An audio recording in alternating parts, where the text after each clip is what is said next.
안녕하십니까. 브랜빌에서 북일고 문학을 담당하는 돌직구국어 김진욱이라고 합니다. 반갑습니다. 이렇게 일단 겨울방학 동안 우리 북일고 2학년이 되는 아이들이죠. 2학년 되는 아이들이 무엇을 공부를 해야 될지에 대해서 오늘 간략하게 이야기를 좀 하겠습니다. 그러기 위해서 우선 실제 북일고 2학년 아이들 국어 문학이죠. 문학 평균 점수가 어느 정도 되는지 그거부터 먼저 언급을 좀 해볼까 합니다. 2021년도입니다. 2021년도 1학기 문학 평균 점수가 83.3점이었습니다. 그리고 2022년도, 그렇죠? 올해죠. 올해 2학년 아이들 1학기 문학 점수가 79.1이었습니다.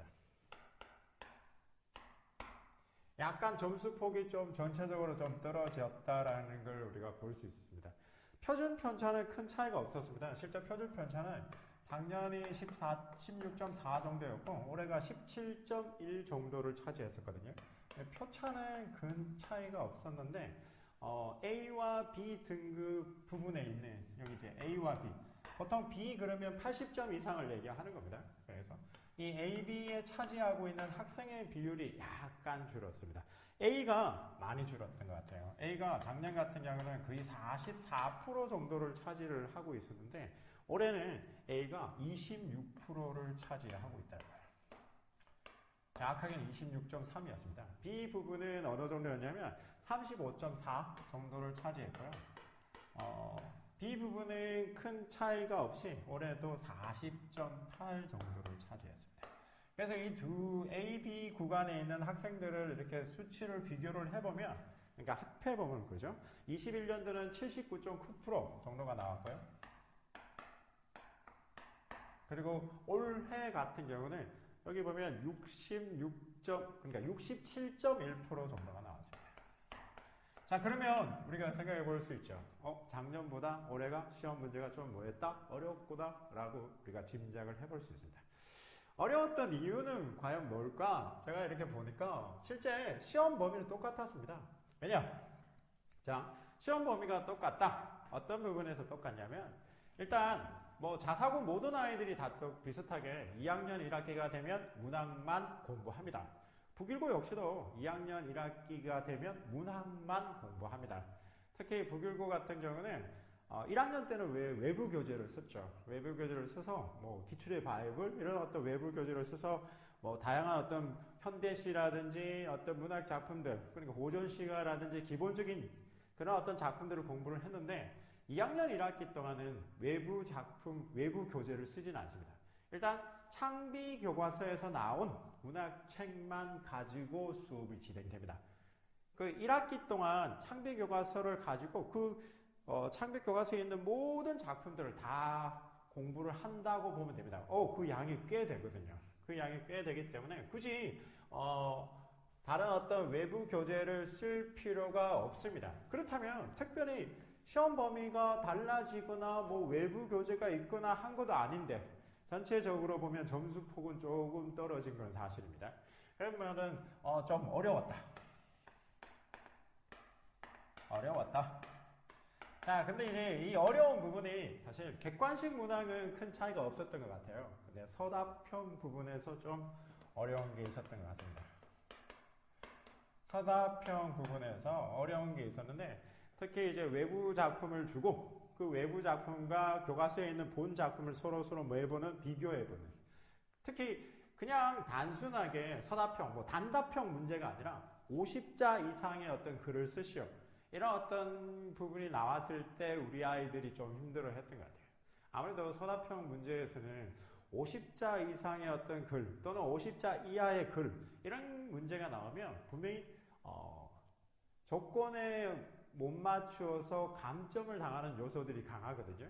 아무래도 그런 부분들이 좀 어려웠던 것 같다. 그러니까 객관식은 작년과 특별히 비교한 부분은 어렵다라고 느낄 수 있는 부분은 없었는데 서답형 부분에서는 분명히 아이들이 체감적으로 조금 어려웠겠구나 라고 할 수 있는 요소들이 분명히 있었다는 겁니다. 그게 이제 외부 작품에서 물론 그 북일고가 외부 작품을 그렇게 많이 출제를 하진 않습니다. 왜냐하면 1학년 같은 경우는 외부 작품을 할 필요가 없는 게 교재 자체가 외부 교재를 쓰거든요. 뭐 예를 들어서 다른 어떤 자사고들, 뭐 상상고라든지 용인 외대부고라든지 뭐 하나고라든지 이런 학교에서도 외부 교재를 쓰기는 하지만 북일고만큼 외부 교재를 쓰진 않습니다. 그러다 보니까 북일고는 외부 교재를 쓰니까 외부 작품은 당연히 외부 교재 배운 거에서 나오는 거게 되는 거죠.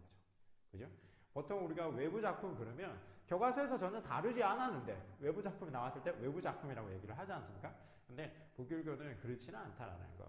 그래도 물론 올해 외부 작품이 현대시가 나오긴 했습니다.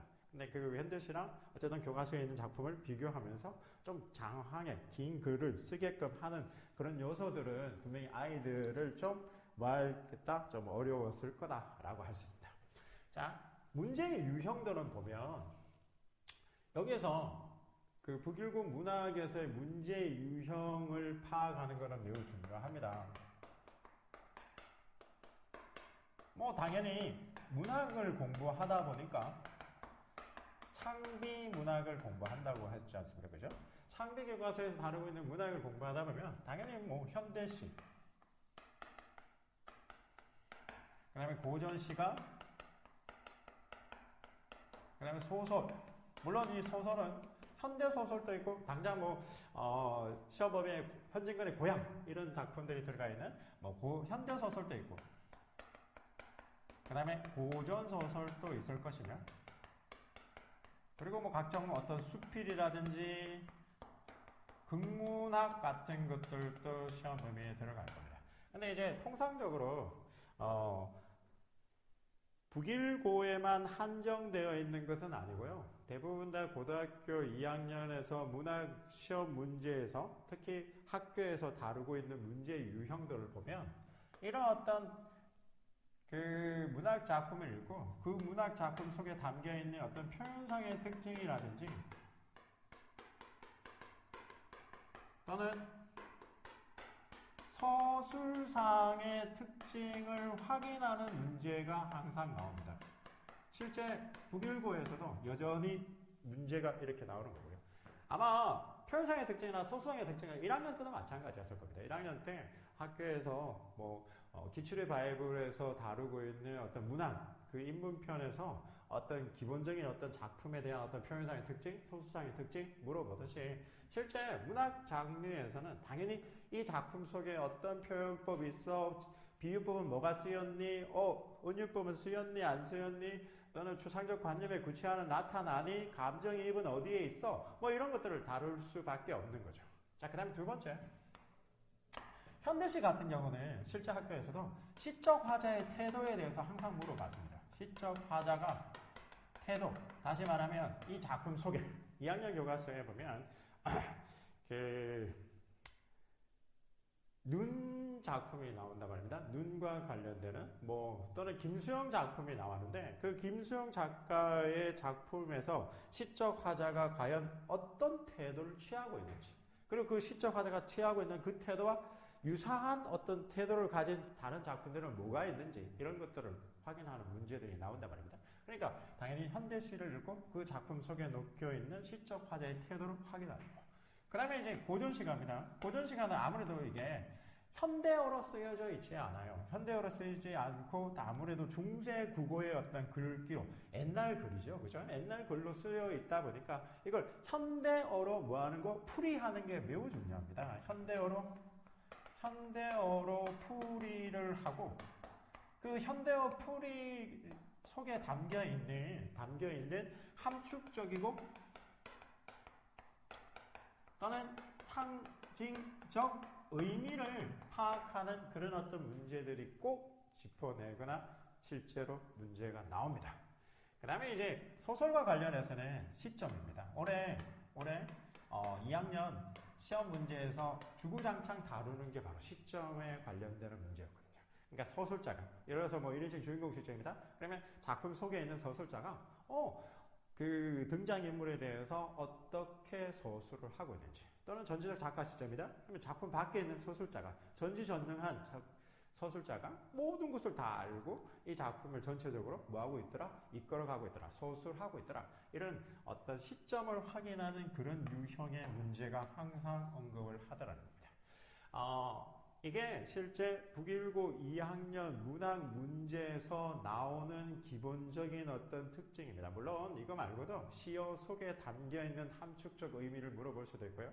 또 두 작품을 주고 두 작품을 뭐하는 거 비교하는 문제로 물어보기도 합니다. 근데 그 두 작품을 비교하는 문제 역시도 바로 그 해당 작품의 표현상의 특징 또는 서술상의 특징을 알고 있으면 당연히 두 작품을 자연스럽게 뭐 할 수 있습니까? 비교할 수 있는 거거든요. 이러한 것들은 어떻게 보면 북일고 내신 문제에서 다루는 것도 되지만 실제 우리 아이들이 문학 공부를 할 때 가장 기본적으로 파악을 해야 하는 요소들이라는 겁니다. 자, 제가 이것과 연관해서 올해 수능에 대해서도 잠시만 이야기를 해볼게요. 2023학년도 올해 수능 국어 문제가 그렇게 어렵지는 않았습니다. 사실 작년에 비해서 올해는 좀 쉬웠다라고 얘기를 합니다. 아마 우리 북일고 아이들 같은 경우도 대부분 아이들이 화법과 작문보다는 언어 매체를 선택을 하겠죠. 그죠? 왜냐하면 언어 매체를 선택을 해야지 실제 나중에 표준 점수에서 좀 더 높은 점수를 받을 거니까. 물론 우리 아이들이 늘 1등급만 받아서 원하는 내신으로만 대학을 갈 수 있으면 참 좋지만 그래도 최저 점수, 수능 최저도 맞추고 하기 위해서는 수능 공부도 준비를 해야 되지 않겠습니까? 그죠? 자, 올해 수능이 그렇게 어렵지는 않았습니다. 근데 올해 수능에서 문학 문제 유형을 보면 제가 좀 전에 언급을 했죠. 바로 현대시에서는 표현상의 특징을 물어본다든지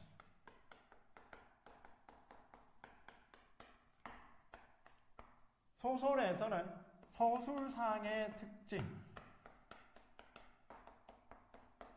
그와 함께 그 작품 속에 담겨있는 서술자의 위치를 확인한다든지 그 다음에 등장인물의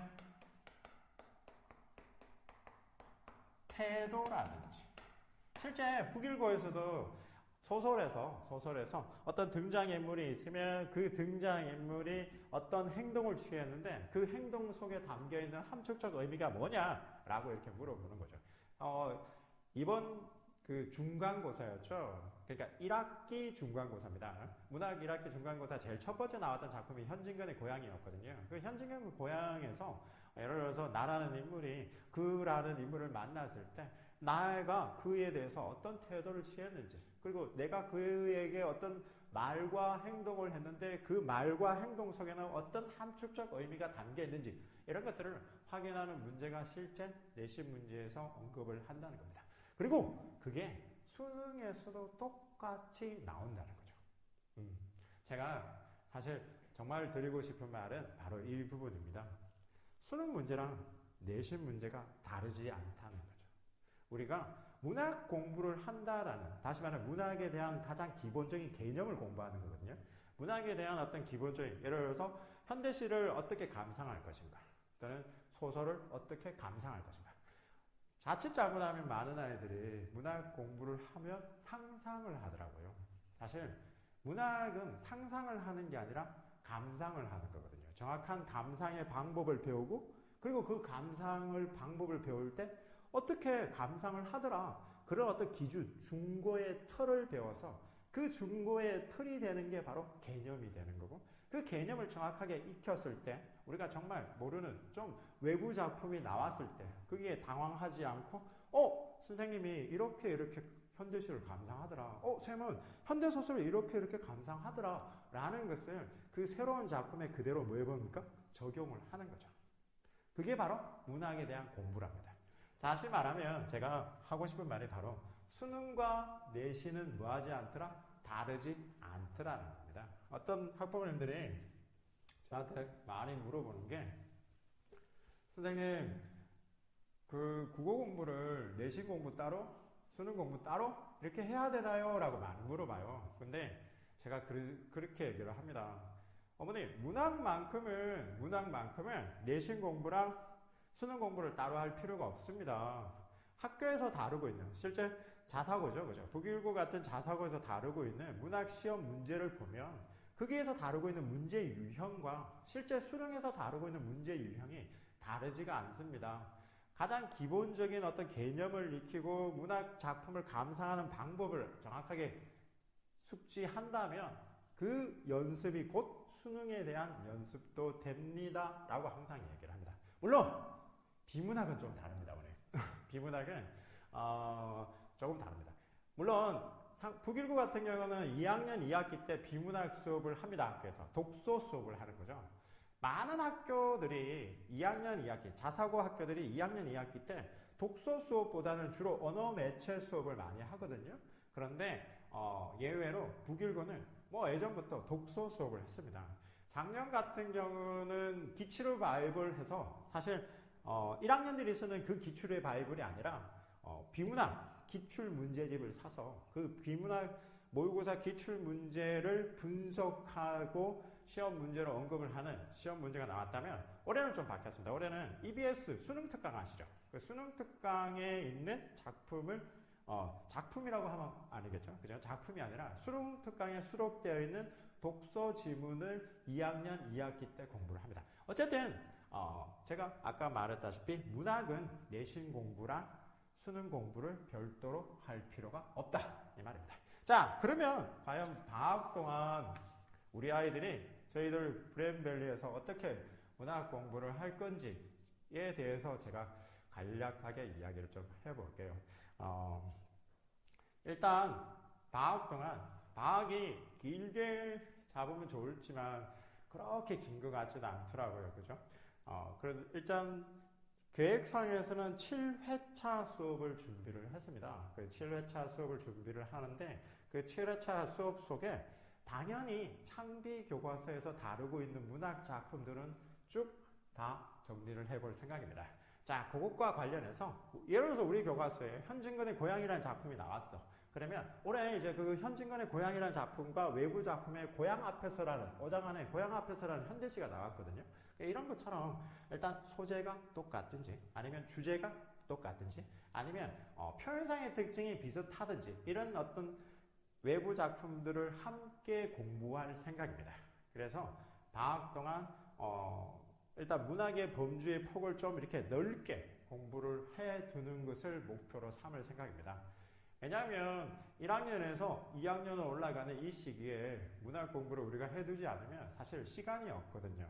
2학년 여름방학 그리고 2학년 겨울방학 없잖아요. 시간이. 그죠? 1학년에서 2학년 올라가는 이 시기에 문학에 대한 어떤 기본적인 정리라든지 이런 것들을 해둬야 된다는 점. 그렇기 때문에 그런 부분에 입각을 해서 저는 일단 기본적으로 아까 언급했던 창비 교과서에 있는 작품에 대한 정리와 그리고 그 우리 교과서에 수록되어 있는 작품과 연관 있는 외부 작품들 그리고 이제 시간을 좀 더 할애해서 올해 EBS 교재에서 다루었던 사실 수능에 출제된 작품들은 제외하고 그런 어떤 중요한 작품들도 한 번씩 정리를 해볼 생각입니다. 그래서 작품을 어떻게 감상을 해야 되는지 가장 기본적인 구조의 틀을 어떻게 세워서 현대시는 이렇게 감상을 하고 이 포인트가 항상 중요하면 이런 점이 이렇게 문제로 나와 라는 것들을 한번 유형화해서 정리를 해볼 생각입니다. 자, 그리고 그것만 하냐? 그렇지는 않습니다. 비문학도 조금 할 생각입니다. 물론 비문학을 많은 시간을 할애할 수는 없더라고요. 왜냐하면 3시간 수업을 하는데 비문학을 1시간 이렇게 할 수는 없고 비문학은 딱 30분만 할 생각입니다. 30분을 하는데 그 30분 동안은 아무래도 인문 그리고 사회 올해 같은 경우는 수능에서 그 비문학 사회 지문이 법률이 나왔더라고요. 예전에는 사회 지문에 주로 경제 지문이 많이 나왔거든요. 북일고도 보면 문과 아이들보다 아무래도 이과 아이들이 많지 않습니까? 그죠? 과학이나 기술은 그래도 좀 하는데 항상 아이들이 제일 약한 부분이 사회 지문이더라고요.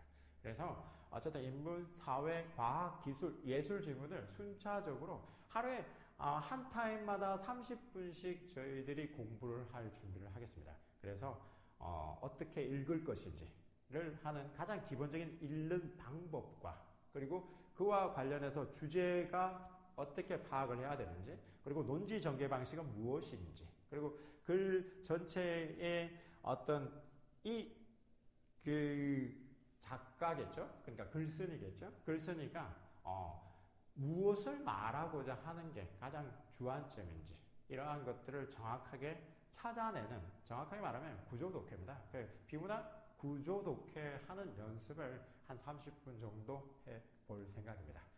이렇게 보면 아마 시간이 좀 촉박할 겁니다. 아무래도 문학 작품의 어떤 분량도 좀 있고, 그리고 그 분량을 다 소화를 하려면 좀 더 많은 시간들을 할애를 해야 될 수도 있는데, 어쨌든 지금 저희들에게 주어진 시간이 그렇지 많지 않다 보니까 그 있는 시간을 최대한 잘 활용을 해서 아이들에게 정말 시간이 헛되지 않도록 정말 소중하게 준비하도록 하겠습니다. 감사합니다.